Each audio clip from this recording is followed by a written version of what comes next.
सबसे पहले तो गणेश चतुर्थी की बहुत बहुत शुभकामनाएं, बधाइयाँ। हम एक ऐसे समय में आज गणेशोत्सव का आरंभ कर रहे हैं जब सब तरफ कोरोना का हाहाकार मचा हुआ है।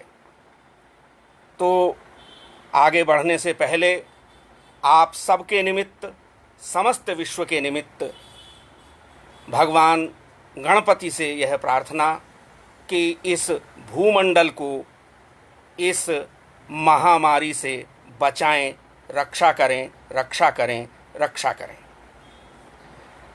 आदरणीय मित्रों, आगे बढ़ने से पूर्व मैं माँ भारती के चरणों में एक प्रार्थना निवेदित कर रहा हूँ। आदरणीय श्यामराव राठौड़ जी, नमस्कार। आपका हैदराबाद से आप जुड़ रहे हैं, ये देखकर बहुत अच्छा लग रहा है। तो मैं माँ भारती के लिए अपने कुछ शब्द समर्पित करता हूँ। और भारती से मेरा अभिप्राय भारत माता भी है और माँ सरस्वती भी। काव्य को अंगार कर दे भारती, काव्य को अंगार कर दे भारती, शब्द हों हथियार वर दे भारती। काव्य को अंगार कर दे भारती, शब्द हों हथियार वर दे भारती। हों कहीं शोषण अनय अन्याय जो, हों कहीं शोषण अनय अन्याय जो, जूझने का बल प्रखर दे भारती। शब्द हों हथियार वर दे भारती। कि सत्य देखें, सच कहें, सच ही लिखें। सत्य देखें, सच कहें, सच ही लिखें। सत्य केवल सत्य स्वर दे भारती। शब्द हों हथियार वर दे भारती। सब जगें, जग कर मिलें, मिलकर चलें। सब जगें, जग कर मिलें, मिलकर चलें। लेखनी में शक्ति भर दे भारती। शब्द हों हथियार वर दे भारती। कि हो धनुष जैसी तनी हर तेवरी, हो धनुष जैसी तनी, धनुष जैसी तनी हर तेवरी। तेवरों के तीक्ष्ण शर दे भारती। काव्य को अंगार कर दे भारती। शब्द हों हथियार वर दे भारती। शब्द हों हथियार वर दे भारती। काव्य को अंगार कर दे भारती। आदरणीय पंडित सुरेश नीरव जी एवं इस अत्यंत सम्मानित समिति और पटल के बहुत ही प्रतिष्ठित आप सब सदस्यगण एवं उपस्थित मित्रों, देवियों, सज्जनों,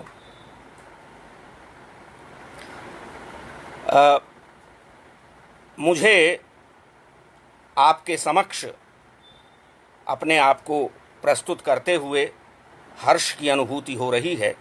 मैं ऋषभदेव शर्मा हैदराबाद से आप सबके समक्ष सादर उपस्थित हूँ।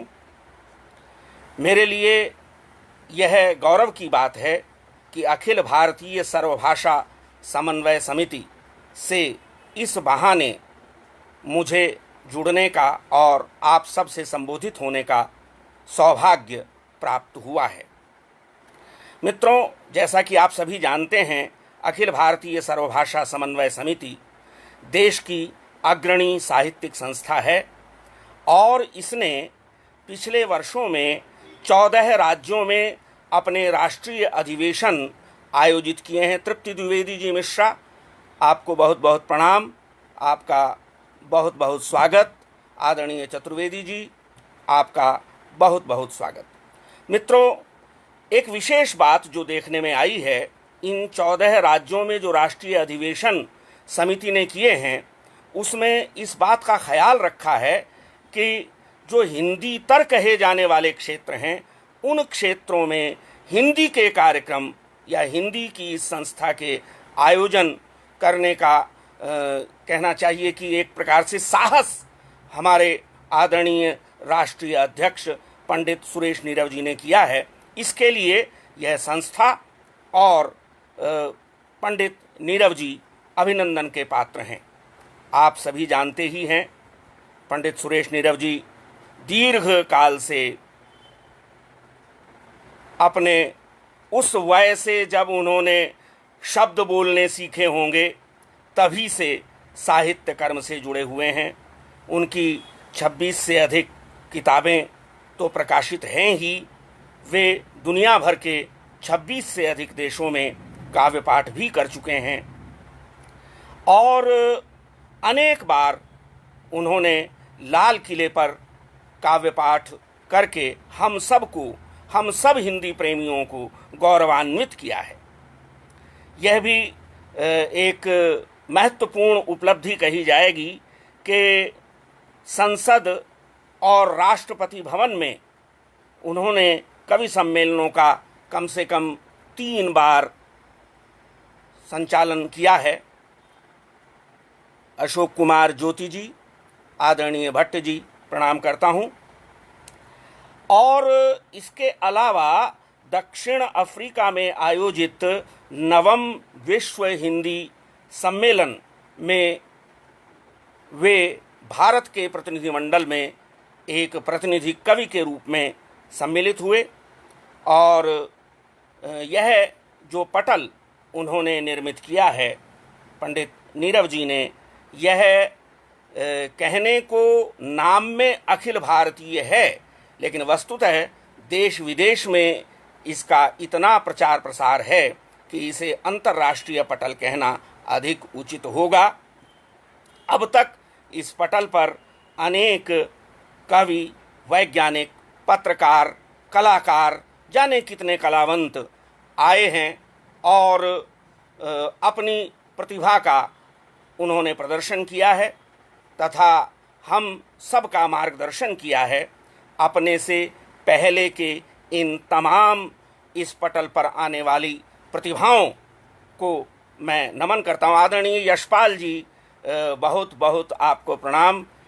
यशपाल जी ने तो वह ज़माना याद दिला दिया अभी एक दिन फ़ोन करके कि जब वो और हम एक साथ एक ही विद्यालय से लगभग एक ही समय बायोलॉजी के विद्यार्थी के रूप में अपना मैट्रिक कर रहे थे। आदरणीय भाई ब्रह्मदेव शर्मा जी का तो विशेष आग्रह रहा जिसके कारण मैं यहाँ इस पर जुड़ सका। मुझे हैदराबाद से डॉक्टर नीरजा गुर्रमकोंडा भी दिखाई दे रही हैं, मैं उनका भी स्वागत करता हूँ। आदरणीय ब्रह्मदेव शर्मा जी, बहुत बहुत प्रणाम। आपके ही प्रोत्साहन पर मैं यहाँ आया हूँ। ईश्वर मिश्रा जी नमन करता हूँ, यशपाल जी नमन करता हूँ। संपर्क भाषा भारती पत्रिका आपको प्रणाम करता हूँ। रामबरन ओझा जी प्रणाम करता हूँ। आगे बढ़ता हूँ। आदरणीय मित्रों, यह कम गौरव की बात नहीं है कि 15 अगस्त को इस पटल ने अपना प्लैटिनम जुबली समारोह भी संपन्न किया है और निश्चय ही यदि मैं आज आपके समक्ष मेरे जैसा, जिसे उर्दू में कहा करते हैं नाचीज़, एक तुच्छ प्राणी आपके समक्ष यहाँ उपस्थित है तो इसका श्रेय सबसे पहले हमारे तेवरीकार मित्र ब्रह्मदेव शर्मा जी को है, जिन्होंने मुझे बार बार आमंत्रित किया, प्रोत्साहित किया और मेरा परिचय। यूँ तो पंडित सुरेश नीरव जी से देखा देखी का परिचय तो बहुत पुराना है, कादम्बिनी के समय का, लेकिन इस पटल के साथ जोड़ने का काम, पंडित सुरेश नीरव जी से मेरा परिचय कराने का काम आदरणीय ब्रह्मदेव शर्मा जी ने किया। मैं उनके प्रति कृतज्ञ हूँ। और मित्रों, अभी मैंने जो प्रार्थना प्रस्तुत की उसमें अंत में यह कहा कि हो धनुष जैसी तनी हर तेवरी, तेवरों के तीक्ष्ण शरदे भारती। प्रायः आज भी पूछा जाता है यह तेवरी क्या है, यह तेवरी क्यों है। इन सवालों के उत्तर यूं तो लगभग 40 साल पहले तेवरी काव्यांदोलन जब आरंभ किया गया उस समय दिए जा चुके थे, लेकिन बार बार ये प्रश्न पूछे जाते हैं और इनके पूछे जाने का अर्थ यह है कि तेवरी आज भी प्रासंगिक है, तेवरी पर चर्चा आज भी प्रासंगिक है।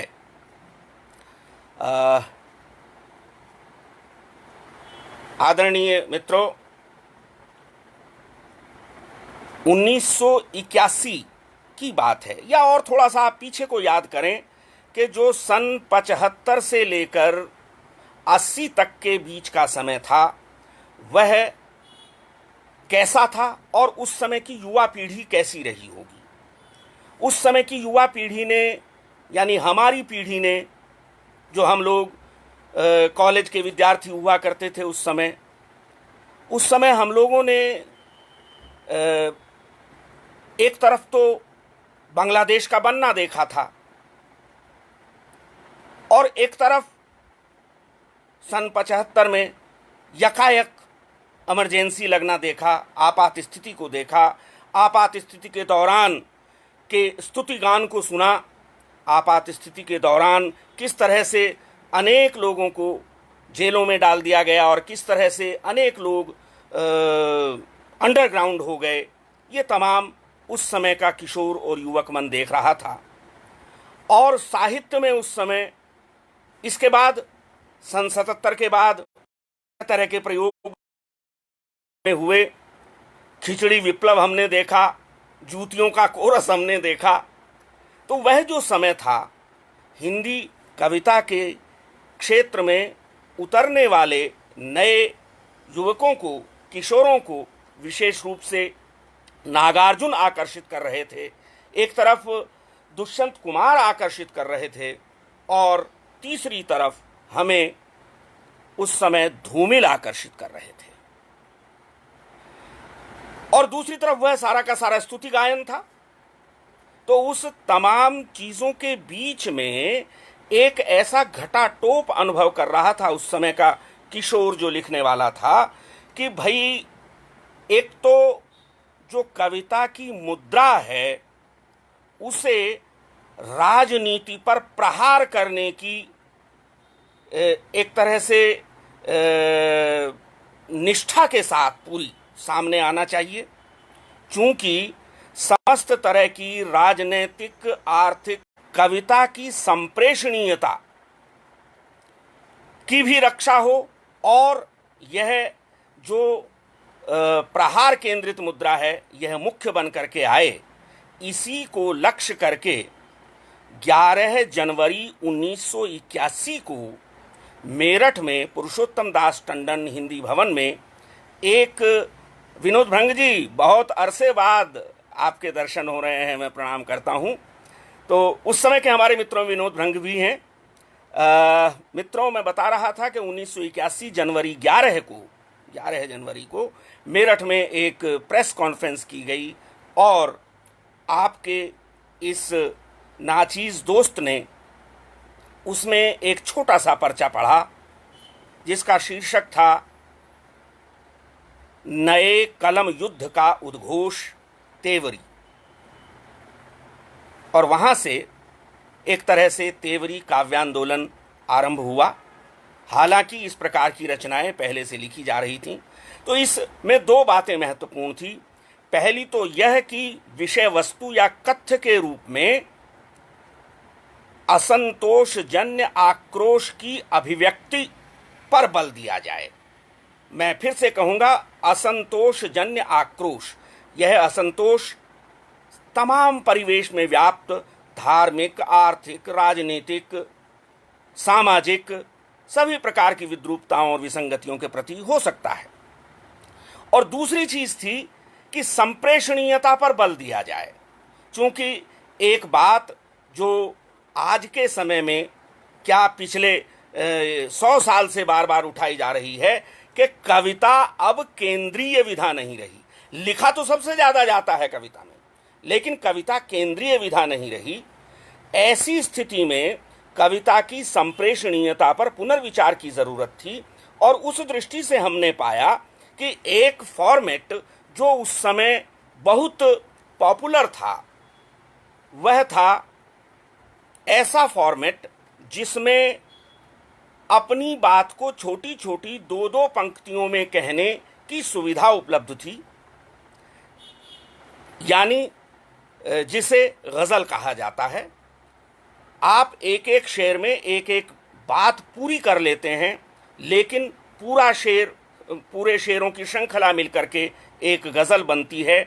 उसका जो तुक ताल इत्यादि का निर्वाह था वह अपनी जगह, लेकिन उसमें जो लयात्मकता और जो संप्रेषणीयता की शर्त थी उसको लिया गया केवल। और इस प्रकार से इस परंपरागत फॉर्मेट को एक तरह से पारंपरिक शैली से मुक्त करते हुए नई शैली से युक्त किया गया, जहां गज़ल पारंपरिक रूप में प्रेम और श्रृंगार की भूमि पर लिखी जाती थी, जहां गज़ल के लिए समाजी विषय वर्जित थे। हालांकि हिंदी गज़ल और जदीद गज़ल ने उर्दू में या अन्य भाषाओं में भी इस सब को तोड़ा, लेकिन इसके बावजूद गज़ल गज़ल ही है। मूल रूप में गज़ल का जो अनुशासन है, गज़ल का चाहे वो शिल्प हो चाहे विषय वस्तु हो, वह तय है। तो गज़ल के परंपरागत कथ्य को तोड़ा, गज़ल के परंपरागत शिल्प को तोड़ा, और गीत और गज़ल के शिल्प को परस्पर मिला करके इन कुछ नवयुवकों ने एक नया आंदोलन तेवरी नाम से आरंभ किया। हमारा कहना यह है कि गज़ल गज़ल है, तेवरी तेवरी, और तेवरी का मुख्य जो लक्ष्य है या मुख्य जो बल है वह असंतोषजन्य आक्रोश की अभिव्यक्ति पर है। यह अभिव्यक्ति सहज संप्रेषणीय हो, सरल भाषा में हो। गज़ल का प्राण सांकेतिकता हुआ करती थी। हमने कहा कि संकेत से आगे बढ़कर प्रहार की मुद्रा अपनाई जाए। मैं समझता हूँ कुछ शास्त्रीय बातों में न उलझकर हम कुछ रचना पाठ की तरफ पढ़ें।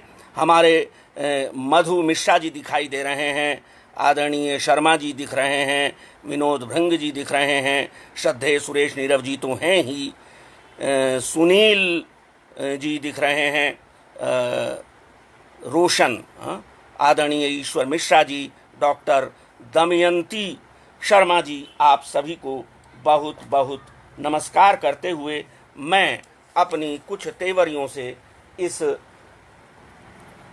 वार्ता को, इस चर्चा को, इस काव्य पाठ को आगे बढ़ाता हूं। कुल 6 पंक्तियों यानी 3 तेवरों वाली रचना है, जिसे 2-2 पंक्तियां जो हैं उनको हम तेवर कहते हैं। ये स्वतंत्र रूप में भी अपना अर्थ रखती हैं, लेकिन एक रचना में अलग अलग रसों के तेवर आ जाएं, यह हमें स्वीकार नहीं है।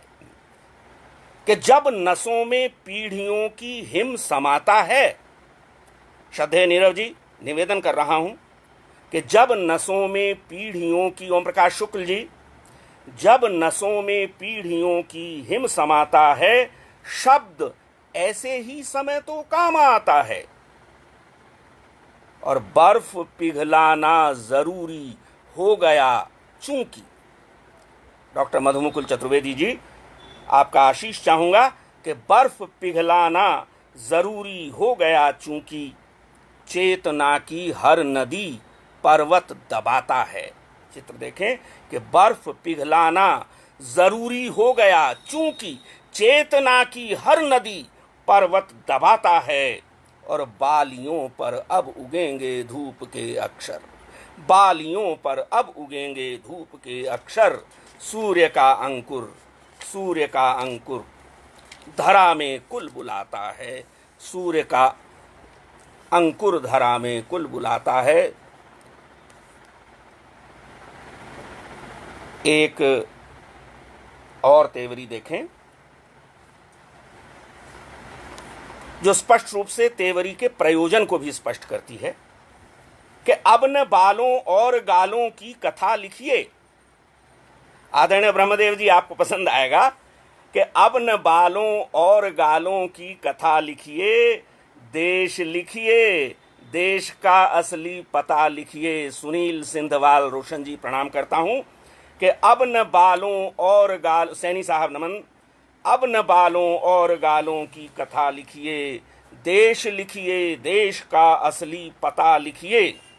और बिंब देखें कि एक जंगल भय अनेकों, बघ नखे खंजर।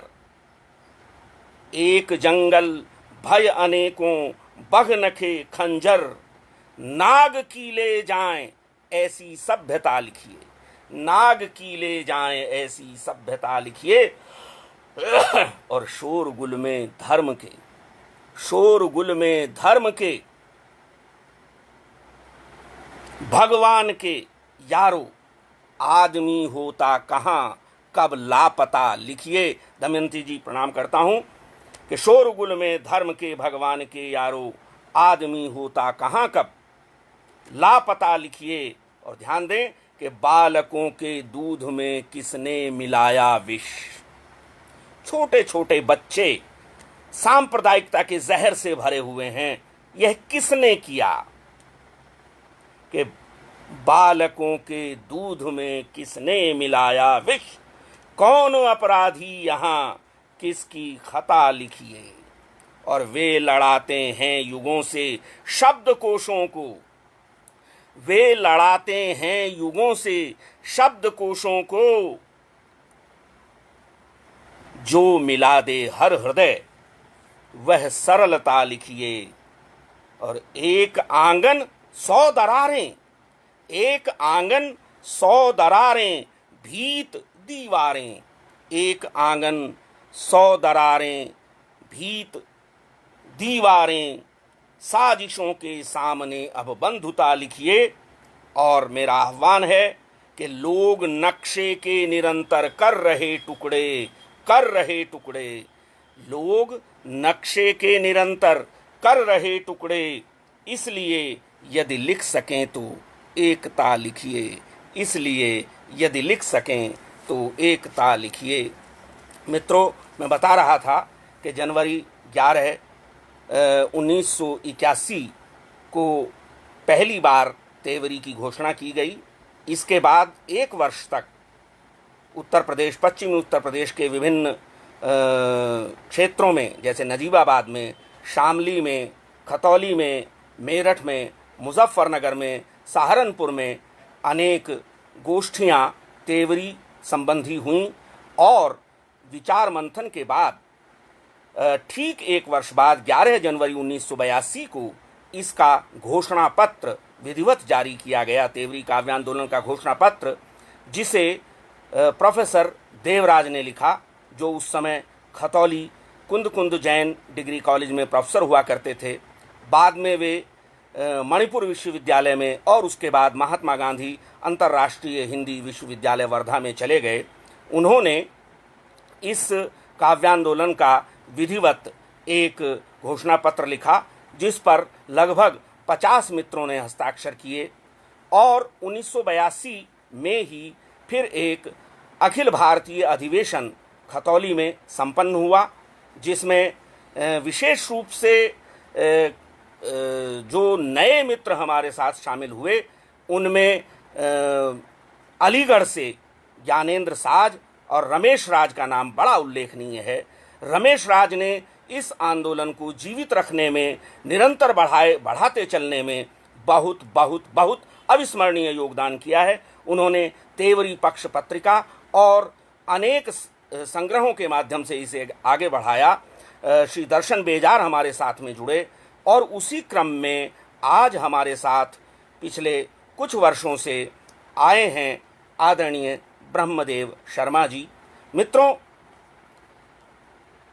एक रचना देखें इसी क्रम में कि धुंध है घर में उजाला लाइए। स्पष्ट होता जाएगा कि हम तेवरी के माध्यम से क्या कहना चाहते हैं और यह किसी भी दूसरी अन्य विधा से किस प्रकार भिन्न है। व्याख्याओं की आवश्यकता नहीं कि धुंध है घर में उजाला लाइए। आदरणीय विनोद भृंग जी, याद करें वह ज़माना जब आप और हम मंचों पर एक साथ कविताएं पढ़ते थे, तेवरियां कहते सुनते थे, गीत सुनते थे आपके। धुंध है घर में उजाला लाइए, रोशनी का एक दुशाला लाइए, और केंचुओं की भीड़ आंगन में लगी। सुनील जी, केंचुओं की भीड़ आंगन में बढ़ी, आदमी एक रीढ़ वाला लाइए, आदमी एक रीढ़ वाला लाइए। और जम गया है मोम सारी देह में, सारी देह में, गर्म फौलादी निवाला लाइए। श्रद्धेय नीरव जी, आपको समर्पित करता हूं ये पंक्तियां कि जम गया है मोम सारी देह में, गर्म फौलादी निवाला लाइए। जूझने का जुल्म से संकल्प दे, एक ऐसी पाठशाला लाइए। धुंध है घर में उजाला लाइए, रोशनी का एक दुशाला लाइए। प्रवीण प्रणव जी माइक्रोसॉफ्ट हैदराबाद से हमारे साथ जुड़े हैं। मैं नमन करता हूं बंधु आपको, और आपकी नज़र करता हूं अपनी यह तेवरी आज के पूरे वातावरण की अगुवाई करता हुआ कि एक तरफ तमाम तरह की वे ताकतें हैं जो जनता को और मनुष्य को तोड़ना चाहती हैं, और दूसरी तरफ जनता और मनुष्य के पक्ष में खड़ा हुआ एक अदना सा रचनाकार है, वो चाहे मैं हूँ या आप हों। जैसा कि दुष्यंत ने कहा कि हो कहीं भी आग लेकिन आग जलनी चाहिए। तो मंच पर केवल छुरे हैं या मुखौटे हैं। मंच पर, तृप्ति जी नमस्कार करता हूँ, मधु मिश्रा जी आपको समर्पित, कि मंच पर केवल छुरे हैं या मुखौटे हैं, हो गए नाखून लंबे हाथ छोटे हैं। चित्र देखें कि मंच पर केवल छुरे हैं या मुखौटे हैं, या मुखौटे हैं, और हो गए नाखून लंबे हाथ छोटे हैं, हाथ छोटे हैं। और वे भला कब बाज आए, वे भला कब बाज आए, खून पीने से योजना छल छद्म हिंसा कर्म खोटे हैं, योजना छल छद्म हिंसा कर्म खोटे हैं। पूरी अंतर्राष्ट्रीय राजनीति के परिदृश्य को आप देखते चलें साथ साथ, और हम न समझौता करेंगे चाकुओं से इन, चाकुओं से इन, हम न समझौता करेंगे चाकुओं से इन, देश की पसली अभी ये चीर लौटे हैं। हम न समझौता करेंगे चाकुओं से इन, देश की पसली अभी ये चीर लौटे हैं। और तुम बड़े गुनी ओझा, तुम बड़े ओझा गुनी, आप सब रचनाकारों से ब्रह्मदेव जी, कि तुम बड़े ओझा गुनी हो कुछ करो अब तो, तुम बड़े ओझा गुनी हो कुछ करो अब तो, हर सड़क पर हर गली में सांप लोटे हैं, मंच पर केवल छुरे हैं या मुखौटे हैं, हो गए नाखून लंबे हाथ छोटे हैं। मैंने अंतर्राष्ट्रीय परिदृश्य की बात की। हम एक ऐसे विकट समय में जी रहे हैं जब कोरोना का संकट तो अपनी जगह है, लेकिन हमारी सीमाओं पर तरह तरह की साजिशें हो रही हैं, और हमारे पड़ोसी बिल्कुल नहीं चाहते, कई सारे पड़ोसी नहीं चाहते कि आप चैन की नींद सो सकें। तो माना कि भारतवर्ष ये, उन सबको जवाब है आप सब की ओर से, मेरे देश की ओर से, कि माना कि भारतवर्ष यह संयम की खान है, माना कि भारतवर्ष यह संयम की खान है, झंडे के बीच चक्र का लेकिन निशान है। माना कि भारतवर्ष ये संयम की खान है, माना कि भारतवर्ष ये संयम की खान है, झंडे के बीच चक्र का लेकिन निशान है। अब क्यों न फूल हाथ में, अब क्यों न फूल हाथ में तलवार थाम लें, तलवार थाम लें, जब तीर बन हवा चली झोंका कमान है। अब क्यों न फूल हाथ में तलवार थाम लें, तलवार थाम लें, जब तीर बन हवा चली, झोंका कमान है और पागल हुआ हाथी। संकेत क्या सीधे प्रहार है। देखें कि पागल हुआ हाथी, इसे गोली से मार दो। पागल हुआ हाथी, इसे गोली से मार दें, ये राय बस मेरी नहीं सबका विचार है। ये राय बस मेरी नहीं सबका बयान है। और उबला समुद्र शांति का थामे न थमेगा, इसको न और आँच दो, इसको न और आँच दो, किस ओर ध्यान है, इसको न और आँच दो, किस ओर ध्यान है। रेखा अग्रवाल जी प्रणाम करता हूँ, आप मैसूर से जुड़ी हैं, बहुत बहुत आपका स्वागत है। मित्रों, कुछ शब्द उस समय के सभी तेवरीकार मित्रों ने, जिनमें आदरणीय ब्रजपाल शौर्मी मेरठ से, डॉक्टर दिनेश अंदाज मेरठ से, जगदीश बेताब मेरठ से, मैंने अलीगढ़ के मित्रों का नाम पहले ले ही लिया है, मुजफ्फरनगर से तुलसी नीलकंठ, रघुनाथ प्यासा, पवन कुमार पवन बहुत ही एक्टिव, आज तक भी वे तेवरियाँ लिख रहे हैं, पवन कुमार पवन आदि इन, और उधर राजस्थान से विनीता निर्झर, और पटना बिहार से राजश्री रंजिता, ये तमाम लोग इस आंदोलन में जुड़े। और दो शब्द, एक कुर्सी और एक रोटी, इतने प्रचलित प्रतीक बन गए उस समय कि मैं क्या कहूँ। एक रचना सुने और स्वयं अनुमान करें कि शक्ति का अवतार हैं ये रोटियां। शक्ति का, विनोद भृंग जी, शक्ति का अवतार हैं, दरियाब सिंह जी प्रणाम करता हूं, कि शक्ति का अवतार हैं ये रोटियां, शिव स्वयं साकार हैं ये रोटियां। मधु मिश्र जी प्रणाम। तो भूख में होता भजन यारो नहीं, भूख में होता भजन। मधु मुकुल जी डॉक्टर साहब नमन। भूख में होता भजन यारो नहीं, भक्ति का आधार हैं, भूख में होता भजन यारो नहीं, भक्ति का आधार हैं ये रोटियां, और घास खाने के लिए कर दें विवश। देखें ऐतिहासिक प्रसंग किस तरह से आता है कि घास खाने के लिए कर दें विवश, कर दें विवश, अकबरी दरबार हैं ये रोटियां। घास खाने के लिए कर दें विवश, कर दें विवश। ऋषि सिन्हा जी प्रणाम करता हूं। घास खाने के लिए कर दें विवश, कर दें विवश, अकबरी दरबार हैं ये रोटियां, और मत इनको उछालें आप अब, और मत इनको उछालें आप अब, क्रांति का हथियार हैं ये रोटियां, और तुम बहुत चालाक टुकड़े कर रहे, तुम बहुत चालाक टुकड़े कर रहे, टुकड़े कर रहे, अरे युद्ध को तैयार हैं ये रोटियां, तुम बहुत चालाक टुकड़े कर रहे, टुकड़े कर रहे, युद्ध को तैयार हैं ये रोटियां, और टोपियों का चूर कर दें राजमद, टोपियों का चूर कर दें राजमद, दरअसल सरकार हैं ये रोटियां। टोपियों का दूर कर दें राजमद, राजमद, दरअसल सरकार हैं ये रोटियां, और तल घरों की कैद को तोड़ें चलो। आप देखेंगे कि तेवरी में क्रमशः आक्रोश और असंतोष का भाव एक एक तेवर में व्यक्त होते हुए अंतिम तेवर तक आते हुए पूरी तरह प्रहार में बदल जाता है कि तल घरों की कैद को तोड़ें चलो, मुक्ति का अधिकार हैं ये रोटियां।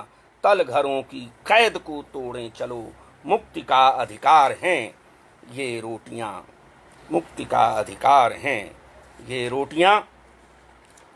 और मित्रों, पूरे कई दशक से जिस प्रकार का परिवेश और जिस प्रकार के की दुरभिसंधियों को इस देश के आम आदमी को सहन करना पड़ रहा है, उसमें एक आह्वान देखें कि धर्म, भाषा, राकेश जुगरान जी नमन करता हूँ, तृप्ति द्विवेदी मिश्रा जी प्रणाम स्वीकार करें। आदरणीय चतुर्वेदी जी, आदरणीय केपी सिंह जी, प्रणाम करता हूं कि धर्म भाषा जाति दल का आजकल आतंक है। धर्म भाषा जाति दल का आजकल आतंक है। मित्रों, मैं यूँ तो पश्चिमी उत्तर प्रदेश मुजफ्फरनगर जिला के खतौली स्थान से संबंध रखता हूँ। छोटे से गांव गंगधाड़ी से आया हूँ, लेकिन पिछले 30 वर्षों से मैं दक्षिण भारत में रह रहा हूँ और दक्षिण भारत के सभी प्रांतों में रहा हूँ। मैं 7 वर्ष तक इंटेलिजेंस ब्यूरो में था और उस समय पूरे समय 1983 से 1990 तक मैं जम्मू और कश्मीर राज्य में सेवारत था। मैंने देखा इस पूरी अवधि में, पिछले 40 वर्षों में, कश्मीर से लेकर और कन्याकुमारी तक में सेवा करते हुए इस देश में यह देखा कि पूरा देश हृदय के स्तर पर, भावनाओं के स्तर पर, संवेदना के स्तर पर, संस्कृति के स्तर पर एक है। हाँ, मैं इसमें यह भी जोड़ना चाहूँगा कि मैंने यहाँ कश्मीर में सेवा करते समय वहाँ उधर इम्फाल मणिपुर से अपना पीएचडी का शोध कार्य किया था। मुझे नॉर्थ ईस्ट को भी देखने का मौका मिला।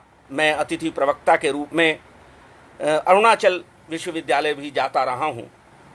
तो देखा ये कि इस पूरे देश में हृदय के स्तर पर, मानसिकता के स्तर पर, संवेदना के स्तर पर, राष्ट्रीयता के स्तर पर, संस्कृति के स्तर पर एकता है, अखंडता है, अभिन्नता है। लेकिन हर कहीं, हर क्षेत्र में, चाहे वो हिंदी क्षेत्र हो, चाहे हिंदीतर क्षेत्र हो, चाहे पूर्वोत्तर हो और चाहे दक्षिण भारत हो, इस तरह की ताकतें लगातार सक्रिय रहती हैं जो इस देश की मूलभूत एकता, अखंडता और समरसता को खंडित करना चाहती हैं। तो उसी को ध्यान में रखते हुए इस रचना को सुने कि धर्म भाषा जाति दल का आजकल आतंक है, आजकल आतंक है। दुर्भाग्य की बात है कि यह आजकल इतना लंबा खिंचता जा रहा है कि हमारी आधी से ज़्यादा उम्र इस आजकल में ही गुजर गई। कि धर्म भाषा जाति दल का आजकल आतंक है, इन सभी का दुर्ग टूटे, एक ऐसा युद्ध हो और भर दिया भोले मनुज के कंठ में जिसने जहर। मित्रों, ध्यान दें कि भर दिया भोले मनुज के कंठ में जिसने जहर, वह प्रचारक मंच टूटे, एक ऐसा युद्ध हो और नागरिक के हाथ में जो द्वेष की तलवार दे। भाषा का काम दिलों को जोड़ना है, लेकिन ऐसी ताकतें इस देश में सदा से सक्रिय रही हैं जिन्होंने भाषा को तोड़ने का हथियार बनाया है। तो नागरिक के हाथ में जो द्वेष की तलवार दे, द्वेष की तलवार दे, शब्द का वह कोश टूटे, एक ऐसा युद्ध हो और रंग के या नस्ल के हित जो कि नक्शा नोच दे, रंग के या नस्ल के हित जो कि नक्शा नोच दे, क्रूर वह नाखून टूटे, एक ऐसा युद्ध हो, क्रूर वह नाखून टूटे, टूटे, एक ऐसा युद्ध हो और खून का व्यवसाय करते लोग कुर्सी के लिए, खून का व्यवसाय करते लोग कुर्सी के लिए, वोट की दुकान टूटे, एक ऐसा युद्ध हो और भीष्म द्रोणाचार्य सारे रोटियों पर बिक रहे, भीष्म द्रोणाचार्य सारे रोटियों पर बिक रहे, अर्जुनों का मोह टूटे, एक ऐसा युद्ध हो, एक ऐसा युद्ध हो। मित्रों, मैं कुछ दूसरी विधा की रचनाएं भी आपके समक्ष पढ़ना चाहूँगा, इसलिए आज के इस क्रम में एक और तेवरी पढ़कर मैं विधा को बदलूँगा और यह तेवरी है एक तरह से इस देश के हर नागरिक, हर सचेत जागरूक नागरिक के प्रति, इसलिए कि वह सचेत है, जागरूक है, लेकिन यह सोचकर किनारे पर बैठा रहता है कि गंदगी में कौन कूदे। इतनी गंदगी है कि इस गंदगी में कूदने को, इसे देखते हुए भी हम तैयार नहीं होते। इसमें कूदना पड़ेगा। केवल तटस्थ होकर साक्षी भाव से बाहर बैठे रहकर काम नहीं चलेगा, भीतर उतरना पड़ेगा। वरना तो फिर यही कहना पड़ेगा कि मैं बपुरी बूढ़न डरी रही किनारे बैठ। तो घर के कोने में बैठे हो, लगा पालथी भैया जी। घर के कोने में बैठे हो, लगा पालथी भैया जी। खुले चौक पर आज आपका एक बयान ज़रूरी है, एक बयान ज़रूरी है। हम लोगों का जब एक बयान ज़रूरी होता है, उस क्षण हम चुप होकर न बैठे रहें, अपनी नागरिक जिम्मेदारी निभाएं। यह आह्वान करती है तेवरी कि झंडों, मीनारों, घंटों ने बस्ती पर हल्ला बोला, बस्ती पर हल्ला बोला। तृप्ति जी के झंडों, मीनारों, घंटों ने बस्ती पर हल्ला बोला। चिड़ियां चीखें, कलियां चटकें, शर संधान जरूरी है, शर संधान जरूरी है। और मैं सूरज को खोज रहा था। डॉक्टर दमयंती जी ध्यान दें, आपको अच्छी लगेंगी ये पंक्तियां, यह तेवर कि मैं सूरज को खोज रहा था। आदरणीय रामबरन ओझा जी, मैं सूरज को खोज रहा था संविधान की पुस्तक में। ब्रह्मदेव शर्मा जी, मैं सूरज को खोज रहा था संविधान की पुस्तक में। संविधान की पुस्तक में मेरा बेटा बोला, पापा रोशनदान जरूरी है। मान्यवर ध्यान दें कि मैं सूरज को खोज रहा था संविधान की पुस्तक में, मेरा बेटा बोला, पापा रोशनदान जरूरी है। और जिनके भीतर तंग सुरंगें, ईश्वर मिश्र जी, आदरणीय वीणा विज जी, कि जिनके भीतर तंग सुरंगें अंधकूप तक जाती हैं, जिनके भीतर तंग सुरंगें अंधकूप तक जाती हैं, उन दरवाजों पर खतरे का बड़ा निशान जरूरी है। जिनके भीतर तंग सुरंगें अंधकूप तक जाती हैं, उन दरवाज़ों पर खतरे का बड़ा निशान ज़रूरी है।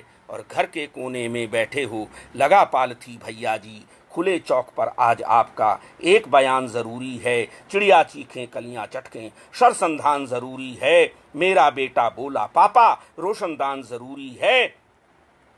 उन दरवाज़ों पर खतरे का बड़ा निशान ज़रूरी है।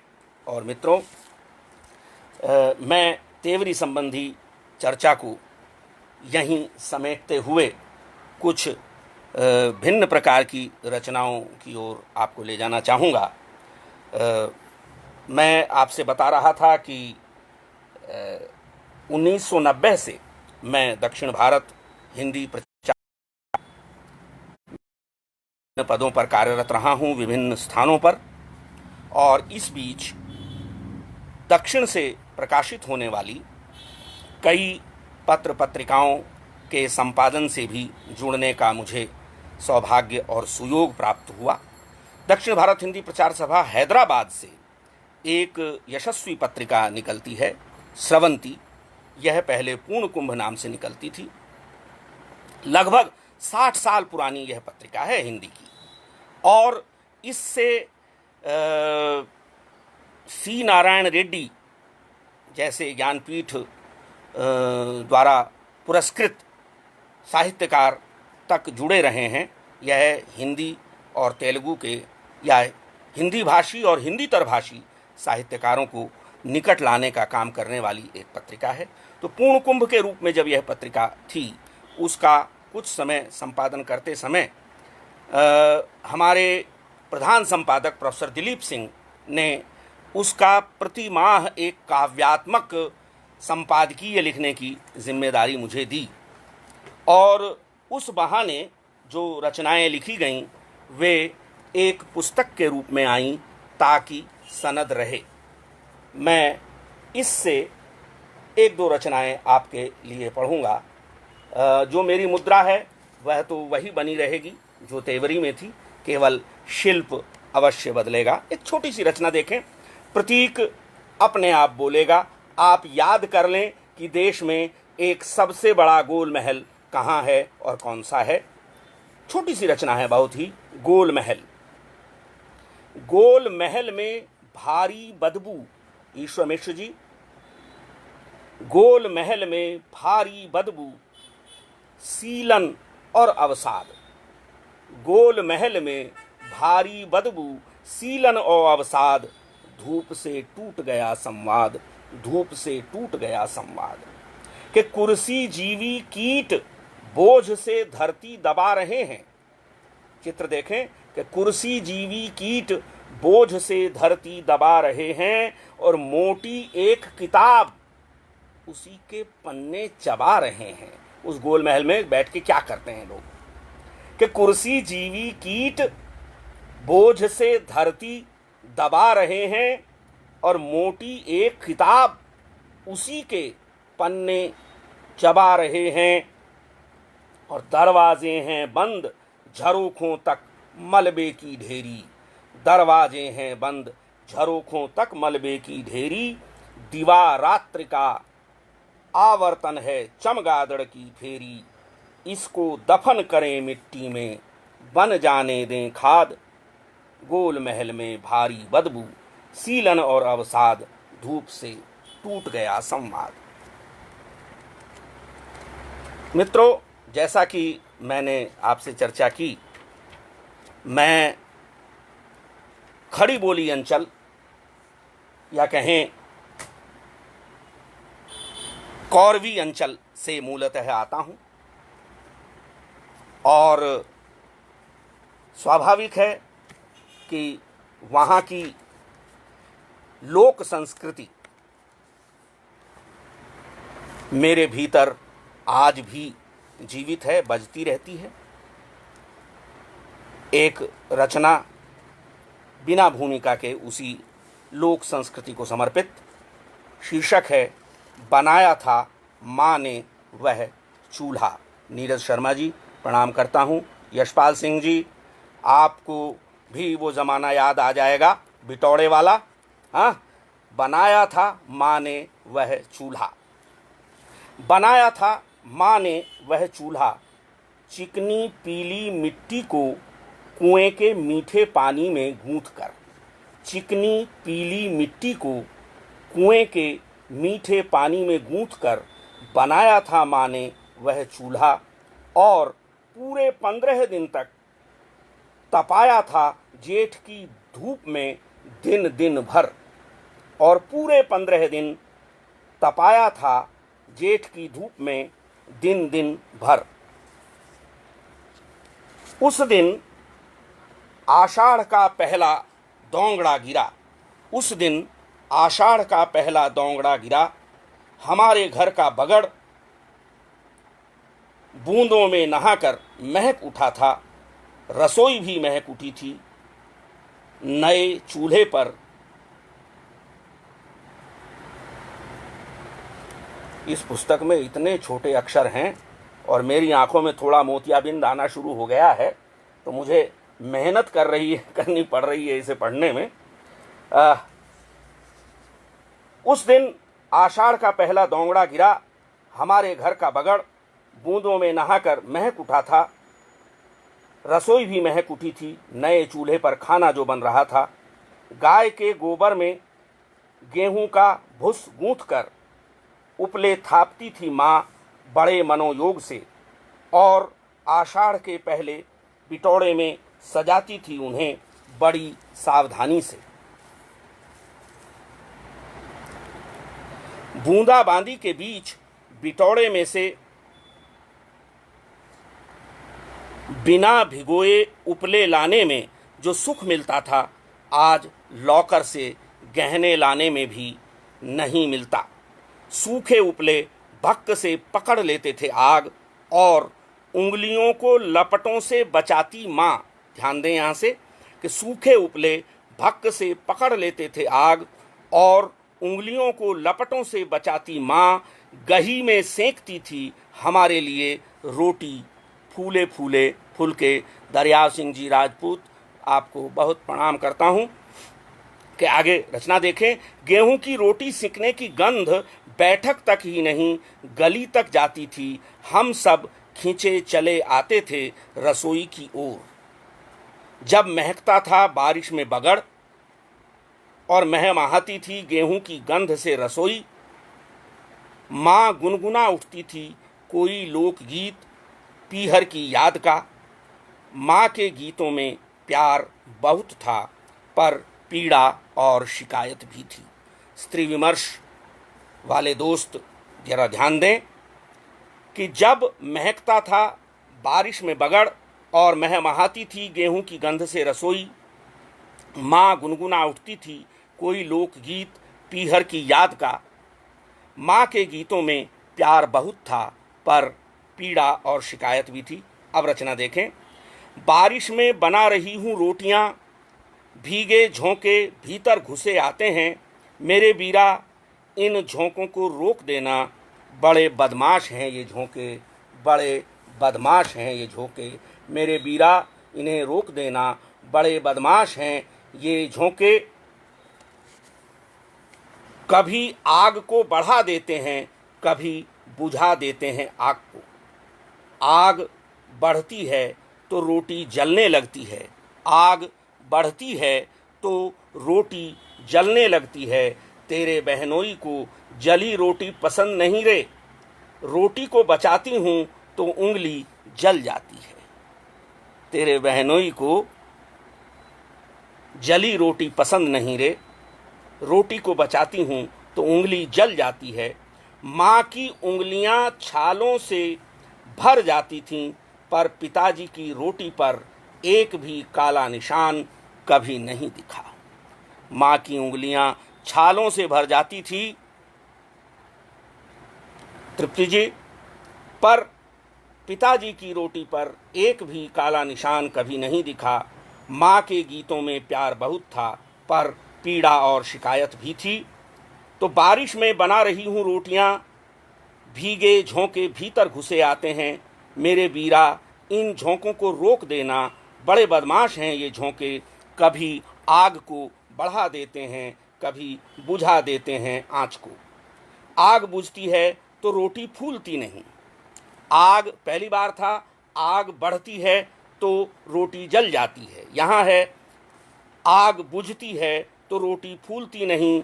तेरा भांजा अध फूली रोटी नहीं खाता रे, अभी बुझी आग जलाती हूँ तो आंखें धुएं से भर जाती हैं। माँ की आंखों में मोतियाबिंद उतर आया पर मेरी थाली में कभी अध फूली रोटी नहीं आई। माँ की आंखों में मोतिया उतर आया पर मेरी थाली में अध फूली रोटी कभी नहीं आई। माँ के गीतों में प्यार बहुत था पर पीड़ा और शिकायत भी थी, अंतिम अंश देखें कि रोटी बनाना सीखती मेरी बेटी, रोटी बनाना सीखती मेरी बेटी। जब तवे पर हाथ जला लेती है, आँख मसलती रसोई से निकलती है तो लगता है माँ आज भी गुनगुना रही है। रोटी बनाना सीखती मेरी बेटी, जब तवे पर हाथ जला लेती है, आंखें मसलती रसोई से निकलती है तो लगता है माँ आज भी वही गीत गुनगुना रही है। मेरे बीरा इन झोंकों को रोक देना, बड़े बदमाश हैं ये झोंके। कभी आग को बढ़ा देते हैं, कभी बुझा देते हैं आग को। माँ के गीतों में प्यार बहुत था पर पीड़ा और शिकायत भी थी, डॉक्टर दमयंती जी, आदरणीय मिश्र जी, आदरणीय ब्रह्मदेव शर्मा जी, आदरणीय सुरेश नीरव जी, आदरणीय विनोद भृंग जी, आदरणीय जुगरान जी, आदरणीय दमयंती जी, आदरणीय केपी चौहान जी, आदरणीय अनिल कुमार जी एवं अन्य समस्त मित्रों जिनके कि मैं यहाँ नाम का उच्चारण नहीं करता, ज्ञानचंद मर्मज्ञ जी, ईश्वर मिश्र जी, तृप्ति जी मिश्र जी, आप सब मित्रों ने इतने धैर्यपूर्वक 1 घंटे तक मेरा यह काव्य पाठ सुना। इसके लिए मैं आभारी हूँ और बची हुई 2 मिनट का उपयोग करते हुए एक और छोटी सी रचना आपके लिए पढ़ देता हूँ अंश। इसे मैं तेवरी नहीं कहूँगा कि बातों ही बातों में अरे ये क्या हुआ ऋषभ, बातों ही बातों में अरे ये क्या हुआ ऋषभ, खिलता हुआ गुलाब अंगारा हुआ ऋषभ। ऐसा बहुत बार होता है। प्रेमपूर्ण वार्तालाप अचानक ही युद्ध में बदल जाता है। तो बातों ही बातों में अरे ये क्या हुआ ऋषभ, खिलता हुआ गुलाब अंगारा हुआ ऋषभ, कल तक था जिनकी आंख का तारा हुआ ऋषभ। ब्रह्मदेव जी कि कल तक था जिनकी आंख का तारा हुआ ऋषभ, उनकी ही आज आंख का कांटा हुआ ऋषभ। कोई न साथ दे सका इस प्रेम पंथ में, इस प्रेम पंथ में कोई न साथ दे सका इस प्रेम पंथ में, तलवार धार पर सदा चलना हुआ ऋषभ, चलना हुआ ऋषभ। और किरणों के रंग फर्श पे गिरकर बिखर गए। विनोद भृंग जी, किरणों के रंग फर्श पे, यशपाल सिंह जी, किरणों के रंग फर्श पे गिरकर चटक गए, जो इंद्रधनुष कांच का टूटा हुआ ऋषभ। डॉक्टर पुष्पलता भट्ट जी, ध्यान दें, आपको समर्पित कि पल पल धुएं में दोस्तों, पल पल धुएं में, केपी चौहान साहब, पल पल धुएं में दोस्तों तब्दील हो रहा। पल पल, उस जमाने को याद करें कि पल पल धुएं में दोस्तों तब्दील हो रहा, बचपन के प्रेम पत्र सा जलता हुआ ऋषभ, बचपन के प्रेम पत्र सा जलता हुआ ऋषभ। और छू जाएं तेरे होंठ कभी, ये मारिफत का शेर देखें, जिसे आप कहते हैं अध्यात्म, प्रेम से अध्यात्म तक, कि छू जाएं तेरे होंठ कभी भूल से कहीं, छू जाएं तेरे होंठ कभी भूल से कहीं, इस चाह में तन त्याग के प्याला हुआ ऋषभ। छू जाएं, ब्रह्मदेव जी, छू जाएं तेरे होंठ कभी भूल से कहीं, इस चाह में तन त्याग के प्याला हुआ ऋषभ।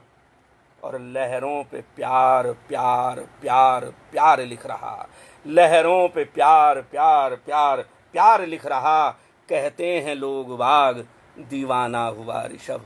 लहरों पे प्यार प्यार प्यार प्यार लिख रहा, कहते हैं लोग बाग दीवाना हुआ ऋषभ। बातों ही बातों में अरे यह क्या हुआ ऋषभ, जलता हुआ गुलाब अंगारा हुआ ऋषभ। कल तक था जिनकी आंख का तारा हुआ ऋषभ, उनकी ही आज आंख का कांटा हुआ ऋषभ।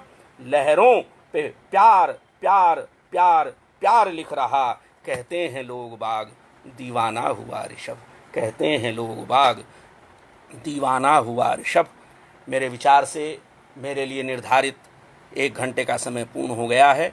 मैं आप सबको विनम्रतापूर्वक नमन करता हूं और अपनी समस्त तुच्छताओं के बावजूद आपने मुझे इस योग्य समझा कि इतनी देर आप मेरे साथ चले, इसके लिए मैं सदा सदा आपका ऋणी रहूँगा।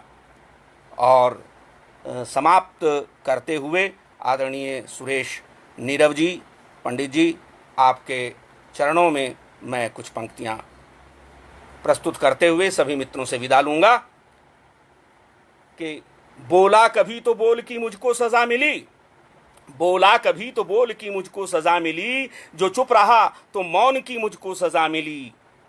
बोला कभी तो बोल की मुझको सज़ा मिली, जो चुप रहा तो मौन की मुझको सज़ा मिली। मैं पंक्ति में पीछे खड़ा विराम की तरह, जाहिर है तेज दौड़ की मुझको सज़ा मिली, जाहिर है तेज दौड़ की मुझको सज़ा मिली। और गाई तो मैंने आपकी प्रशस्तियाँ मगर, गाई तो मैंने आपकी प्रशस्तियाँ मगर, आलोचकीय जीभ की मुझको सज़ा मिली, आलोचकीय जीभ की मुझको सज़ा मिली। और मैंने कहा कि हे प्रभु मैं केंचुआ बनूं, मैंने कहा, तेवर देखें अंतिम, कि मैंने कहा कि हे प्रभु मैं केंचुआ बनूं, बदले में सीधी रीढ़ की मुझको सज़ा मिली, सज़ा मिली। बातों ही बातों में अरे ये क्या हुआ ऋषभ, खिलता हुआ गुलाब अंगारा हुआ ऋषभ। लहरों पे प्यार प्यार प्यार प्यार लिख रहा, कहते हैं लोग बाग दीवाना हुआ ऋषभ।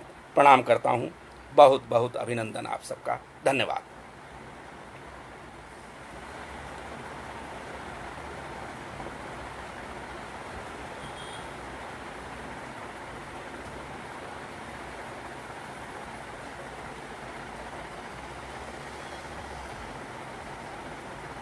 चंद्रकांता सिवाल जी, सुरेश नीरव जय हो प्रणाम करता हूँ। अशोक कुमार ज्योति जी धन्यवाद। भाई विनोद जी भृंग साहब, आदरणीय मधुमुकुल चतुर्वेदी जी आदरणीय प्रणाम करता हूँ। राकेश जुगरान जी, आपने कृपापूर्वक इतना सहयोग दिया, आभारी हूँ। ऋषि सिन्हा जी, मेरा नमन स्वीकार करें। चंद्रकांता सिवाल जी प्रणाम करता हूँ। तृप्ति द्विवेदी जी, आपका अभिनंदन अभिवादन। आराधना जी नमन करता हूँ। डॉक्टर रमाकांत जी, ईश्वर मिश्र जी, मधुमुकुल जी, डॉक्टर पुष्पलता जी, बहुत बहुत नमन प्रणाम धन्यवाद। आदरणीय नीरव जी, आपके हवाले पटल।